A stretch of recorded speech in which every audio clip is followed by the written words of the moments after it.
8 de la mañana con 34 minutos, 8 con 34, le damos la bienvenida acá en el estudio, en esta semana distrital de los parlamentarios, por cierto, que estamos en contacto permanentemente durante todo el mes, pero en esta semana los parlamentarios están en su territorio, pues en su región, en la región que representan, y está con nosotros la senadora Carolina Goich-Boyrovich. ¿Cómo está, senadora? Bienvenida. Muy bien. Buenos días. Buenos Un gusto días. de tenerla acá.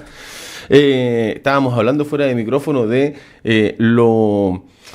lo malo, la mala sensación que le queda al usuario, al magallánico sobre todo, cuando le suspenden un vuelo. Y nos pasó, de lunes a martes, en la madrugada del martes, hubo por lo menos 4 vuelos suspendidos, senadora.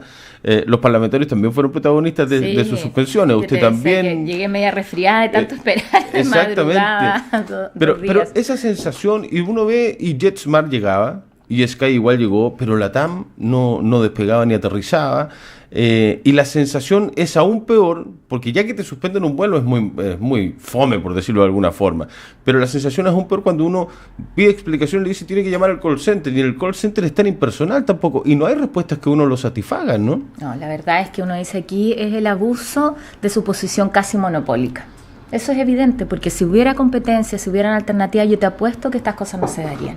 Ahí me tocó ver cómo trató la empresa a sus trabajadores durante la huelga de tripulantes. Uh-huh. Y fueron brutales, perdona que te lo diga, brutales.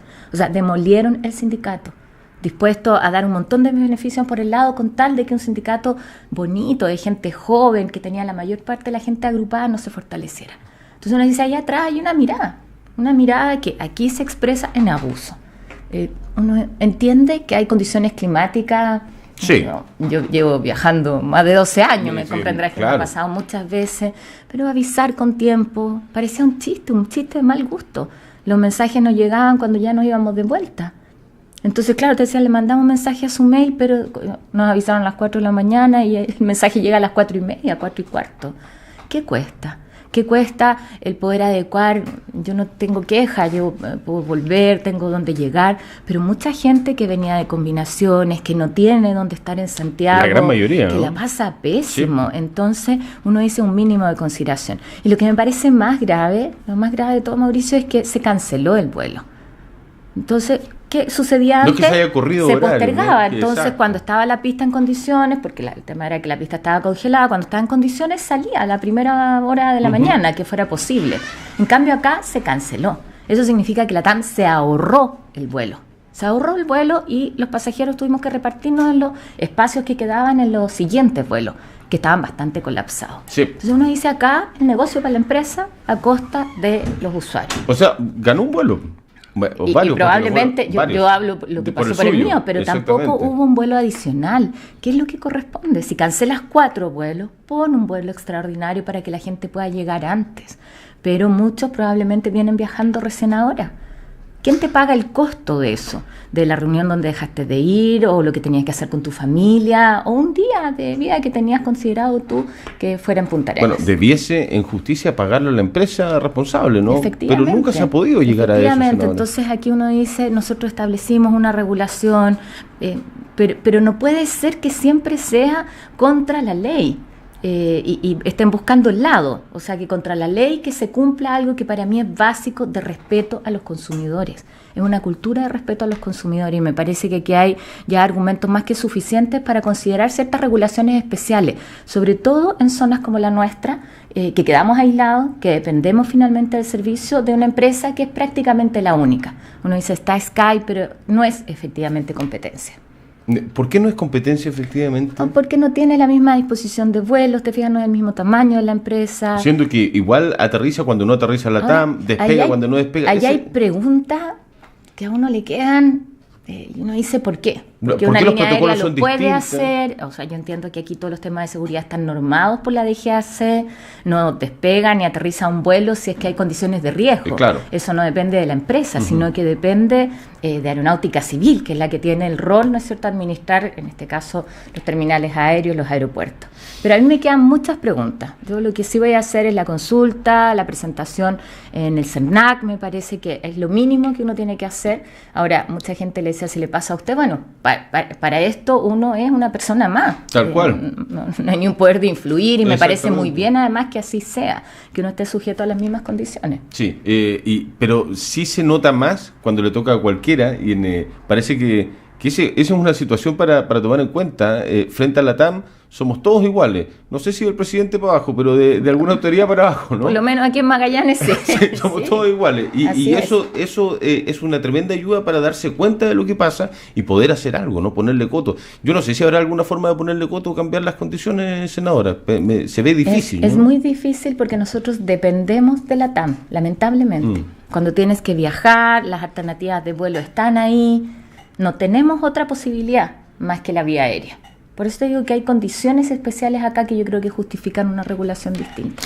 Vamos al tema de los profesores, que es, se podría decir, el tema del último mes. Llevamos más de un mes en movilizaciones. Y es lamentable. Y se sale de vacaciones la otra semana. O sea, tampoco se pueden tocar las vacaciones. Así que los chicos seguramente van a volver a la normalidad hasta después de las vacaciones de invierno. Aunque salió humo blanco, hubo noticias positivas. Se destrabaron fondos cercanos a los 4.000 millones de pesos. A ver, primero, ¿cuál es su visión respecto de lo que ha sucedido en los últimos días? Porque gracias a gestiones parlamentarias también se logró destrabar todo esto. Yo creo que en esto hemos estado todos desde nuestro espacio. El día lunes yo hablaba con el director de presupuesto, con Rodrigo Cerda, para ver qué pasa con el LISBAC. Se vio que esta liberación de recursos, que en buena hora se da, pero solo permite un pago parcial, no resuelve el problema completo y por lo tanto se va a necesitar también de este otro financiamiento. Y lo que estaban esperando justamente era ver cuál era el monto de recursos necesarios para endeudarse en lo justo, que me parece muy razonable. Y no los casi 4.000. Exacto, me parece muy razonable. ¿Usted sigue de acuerdo con que está bien el LISBAC? Es necesario hacerlo. Porque los fondos estos no son suficientes, no permiten el pago íntegro de las deudas. Me parece que es una gestión valiosa, que es bueno que se haya dado, pero no resuelve el problema completo. Y acá el tema de fondo es cómo garantiza el municipio que esto no se va a volver a repetir, que se van a ordenar las cuentas y ojalá nosotros pudiéramos adelantar el ingreso a la nueva educación pública. Yo creo que esa es la solución estructural. Porque esto tiene mucho costo para la educación pública. O sea, yo me pongo en los zapatos de cuántos papás, de las familias, de mamás que tuvieron que dejar de ir a la pega probablemente, o la complejidad de cómo cuidas a tu hijo cuando la red de apoyo ahí no necesariamente está la persona con quien lo puedas dejar a buen cuidado. Pero además el efecto sobre la educación de los niños.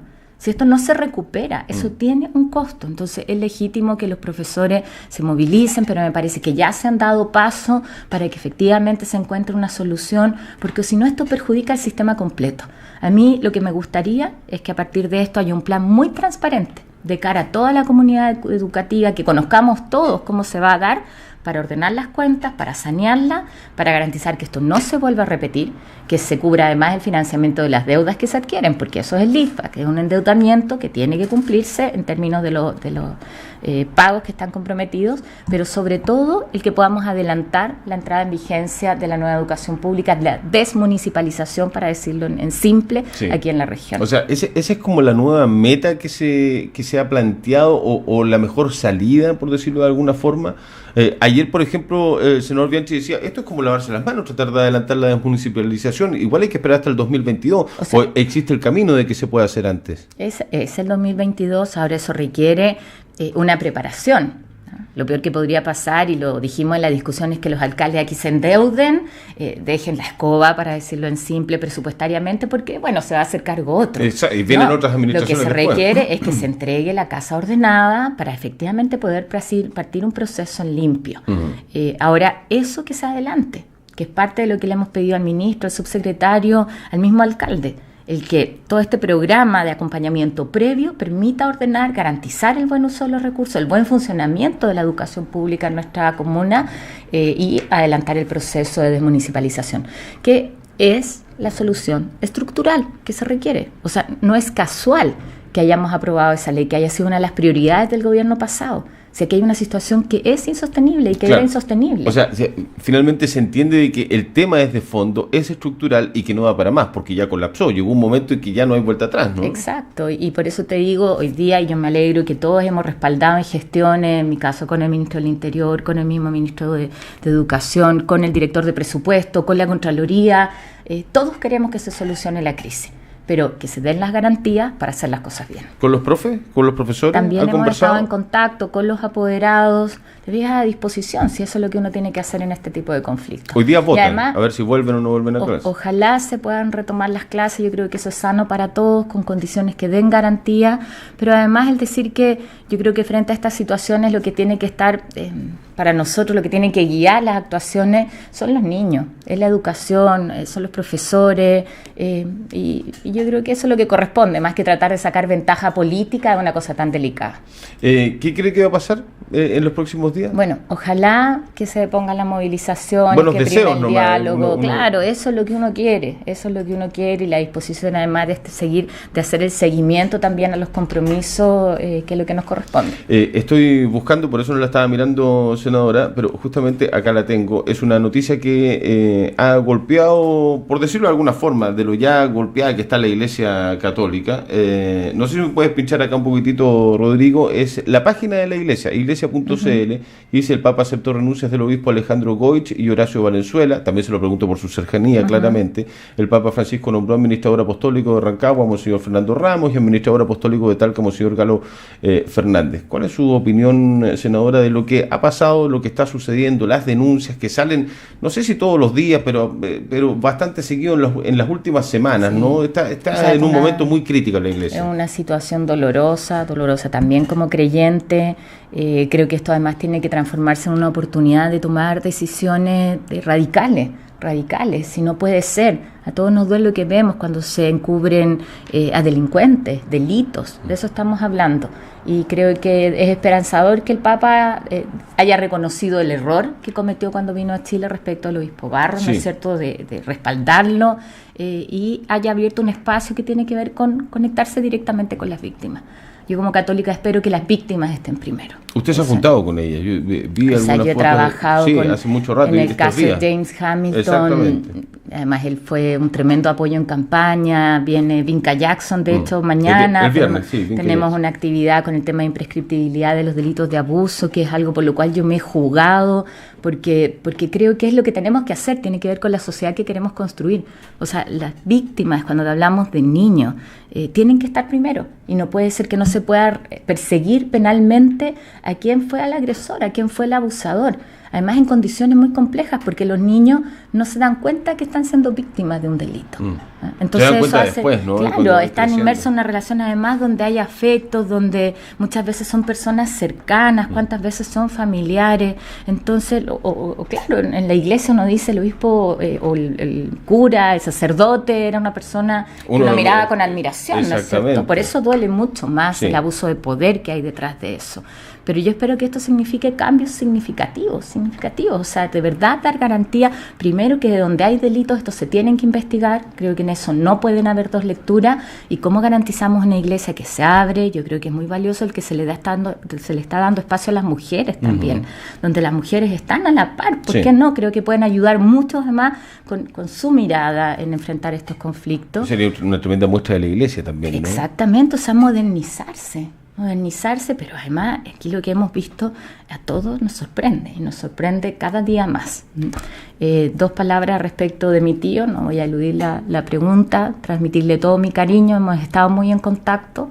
Creo que él es una persona tremendamente valiosa, no lo digo solamente en lo afectivo, y que además asumió el horror, lo asumió de cara a la gente en términos de no haber actuado con la celeridad en un caso, pero creo que también ha tenido la valentía de enfrentar sus debilidades públicamente, y también todas sus virtudes, ¿no?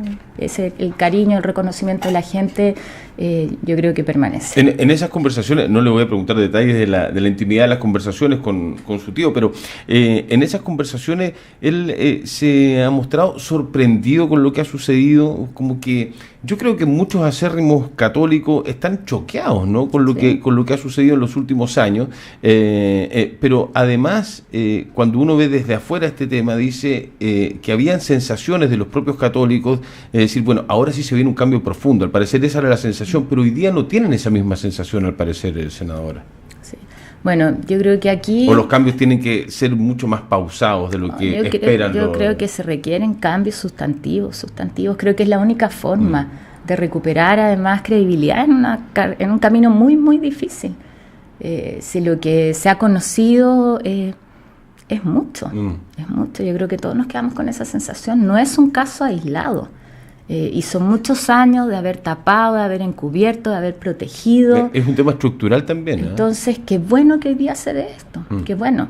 Pero el camino a la reconstrucción de la confianza es muy difícil y requiere señales muy contundentes. Que todavía no están, ¿cierto? No están, yo creo que se está en proceso de eso, pero todavía no están. Vamos, siempre que viene la senadora, cada vez que hablamos aprovechamos de tocar varios temas. Tripulantes y oficiales piden al Congreso de Chile no modificar legislación sobre cabotaje. Yo le pregunté la semana pasada respecto de este tema, en tanto desde Armasur también criticaron la iniciativa gubernamental para abrir el cabotaje de pasajeros a naves con bandera extranjera. Y se hizo una carta que fue dirigida a usted como presidenta de la Comisión del Trabajo y Previsión Social a través del inspector de la Federación Internacional de Trabajadores de Transporte, donde se le pide no modificar la actual ley que rige el cabotaje nacional, señalando que es lo suficientemente flexible, por lo que pide que no sea modificada. Sí, explicar a quienes nos están escuchando qué es el cabotaje. Exactamente. Es la posibilidad de trasladar pasajeros o carga de un punto a otro en nuestra región, o sea, en cualquier territorio, aquí estamos hablando en nuestro país en realidad, que es algo que solamente está permitido para buques de bandera nacional, chilena, no para buques de bandera extranjera, o sea, solamente empresas chilenas lo pueden hacer, que tienen la legislación laboral chilena, la legislación tributaria chilena, los buques de bandera extranjera tienen otras normas. Sí. Esto funciona en general en la mayor parte de los países. Son pocos los que tienen abierto la posibilidad de que embarcaciones extranjeras puedan parar en puertos o en puntos, porque así está planteado. Y este proyecto será hace unos 2 meses que se vio en la sala, un poquito más quizá, y a mí me sorprendió cómo se iba a aprobar mayoritariamente. Y yo dije, no, perdón, yo quiero verlo en la Comisión de Trabajo, como estoy de presidenta, para ver cuáles son las implicancias laborales, pero también porque hay algunos artículos que son muy riesgosos para nuestra región. Ya. Lo que establece es que embarcaciones cruceros, básicamente, de más de 400 pasajeros, puedan atracar y bajar pasajeros y subir pasajeros en puntos del país, pero en el caso de embarcaciones de menos de 400 pasajeros, donde no hay una línea nacional, dejaba abierto. Para que cualquier embarcación extranjera pudiera entrar. Es distinto un crucero de más de 400 pasajeros, no tienen en general competencia nacional y que atracan en un puerto. Exactamente, no en cualquier punto. Exactamente. No en un canal, en un fiordo. A una embarcación que puede tener 20, 50, que podría recorrer los canales australes, hacer lo que se llama landing, que es bajar, recorrer. ¿Y cuál es el daño ambiental? ¿Estamos preparados para que bajen? O sea, ¿qué significa eso? Que además pueden utilizar y explotar nuestras riquezas naturales sin dejar nada para el país, sin que haya ninguna regulación. Por lo tanto, eso podía ser muy dañino, sobre todo para nuestras riquezas naturales, para la conservación de paisajes que son muy prístinos y que ahí está justamente su valor. O sea, de alguna manera matar la gallina a los huevos de oro sin además recibir nada. Esa es la preocupación que han planteado hoy día. De hecho, ayer estuve reunida con la CPC, lo plantearon distintas empresas. Entonces, lo que queremos hacer es limitar a que efectivamente los grandes cruceros de más de 400 pasajeros puedan atracar en puertos, no en cualquier punto. Porque a nosotros nos conviene que haya más cruceros que paran acá en Punta Arenas y que esos turistas estén por el día, generen gasto, coman, consuman el souvenir, hagan una pequeña exploración, no sé, vayan. Ahí también hay que encargarse de tener oferta para ello, o que lo hagan en Arica, lo hagan en Talcahuano, lo hagan en Valparaíso, eso no genera riesgo. Entonces, acotar solamente a los grandes cruceros y solamente respecto de pasajeros, porque el cabotaje incluye también carga. Exacto. Y eso tiene otras implicancias. Solamente respecto de pasajeros y en el caso de más de 400 pasajeros. Y otro que estaba liberado para embarcaciones menores, no lo vamos a aceptar. Y ya hemos generado un bastante acuerdo al respecto con la subsecretaria de Turismo, que además tiene bastante sensibilidad y compromiso con nuestra zona. Yo diría que vamos bien encaminados. El proyecto va a tener indicaciones, o sea, modificaciones al texto original. ¿No? Hasta el 10 de julio tenemos la posibilidad y ahí lo vamos a ver después. Pero yo estoy muy tranquila con haber hecho mi trabajo, haber dicho, a ver, stop, paremos, revisemos bien lo que esto significa. Probablemente el senador Navarro, el senador Guillé, cuando lo plantearon, bien intencionado, pero lo que estaban haciendo es abrir un espacio no regulado que era muy riesgoso. sobre todo para la zona sur. Qué riesgoso que aparezcan de repente proyectos o modificaciones a proyectos y que si uno no está pendiente puede pasar gato por liebre, como se dice popularmente, ¿no? Y puede ser algo realmente dañino porque esto puede ser que afecte mucho a la región si se aprueba. Claro, ahora quedan temas pendientes como las condiciones de regulación en materia medioambiental. Sí. ¿Qué pasa con los desechos que se echan al mar de una embarcación de esa magnitud? Estamos hablando de más de 400 pasajeros. ¿Cómo regulamos eso? ¿Cómo se fiscaliza también? Exactamente, ¿no? Porque es muy difícil de fiscalizar. Exacto. Hay toda una discusión incluso respecto de que se dio, y la tuvimos en la comisión en la última sesión, sobre los casinos que están dentro de estas embarcaciones que tienen que cerrar cuando empiezan a acercarse a la orilla para no competir con el que está en terreno, ¿no es cierto?, en la ciudad.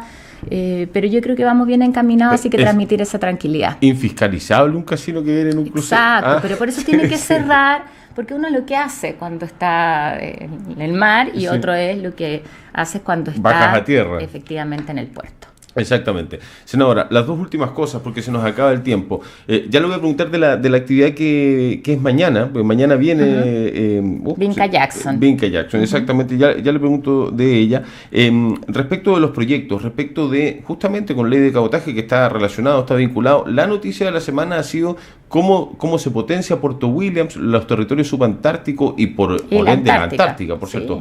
Es el territorio del presente futuro para nosotros los magallánicos, ¿no? Sí, yo llevo 2 meses en reuniones con el ministro de Defensa, con la plana mayor de la FAT, por esta preocupación respecto de la familia de la FAT, que son familias civiles finalmente, que hacían soberanía en la Antártica y que ya no van a poder estar el próximo año porque sus casas se caen a pedazos, literalmente. Entonces uno dice, ¿qué pasó? Que la Antártica no ha sido prioridad. Mientras uno ve otras bases que son un espectáculo. O sea, además uno ve países como Colombia, por ejemplo, que tú dices, ya uno son los chinos, los rusos, los coreanos, pero hay otros países que entienden la importancia de hacer presencia, desarrollar ciencia en el continente blanco.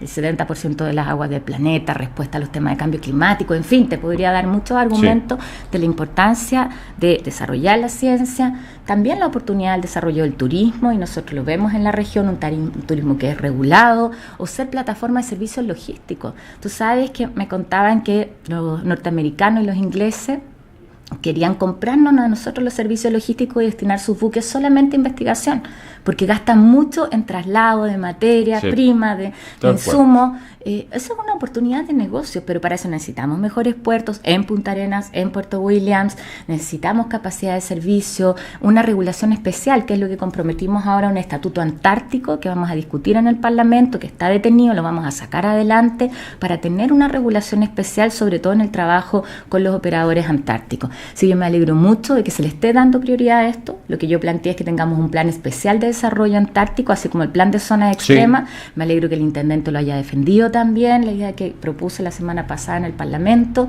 porque esto requiere recursos adicionales. Sí, claro. No nos pueden pedir a la región de Magallanes, con nuestro FNDR, que resolvamos el problema de la Antártica. No.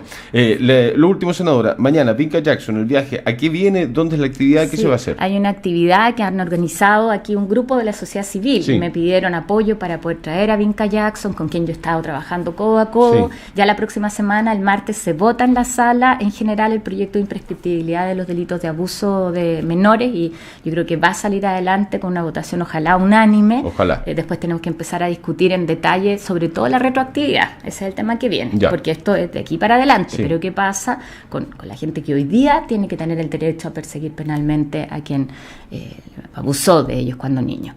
La actividad se va a hacer en el Arriero a las 6 de la tarde, una actividad abierta. Lo que queremos es que se comprometan todos los parlamentarios, además, con su votación favorable. Aquí los niños tienen que ser prioridad y tenemos que estar todos detrás de ellos, pero también comprometernos con un plan regional de cuidado, ojalá. El cómo actuamos antes. Esto tiene que ver con un niño que ya fue abusado y nosotros tenemos que llegar antes. Es lo mismo que sucede con una mujer después de un femicidio. Es cómo actuamos antes. Muy importante, y agradecerle a Vinca su disposición para venir. Creo que es muy importante, y además nos han pedido de otras regiones. Ojalá que lo mismo que estamos haciendo acá en Magallanes se pueda hacer. Va a tener que hacer una gira. Sí, y hoy día ahora vamos a una actividad con mujeres y ciencia.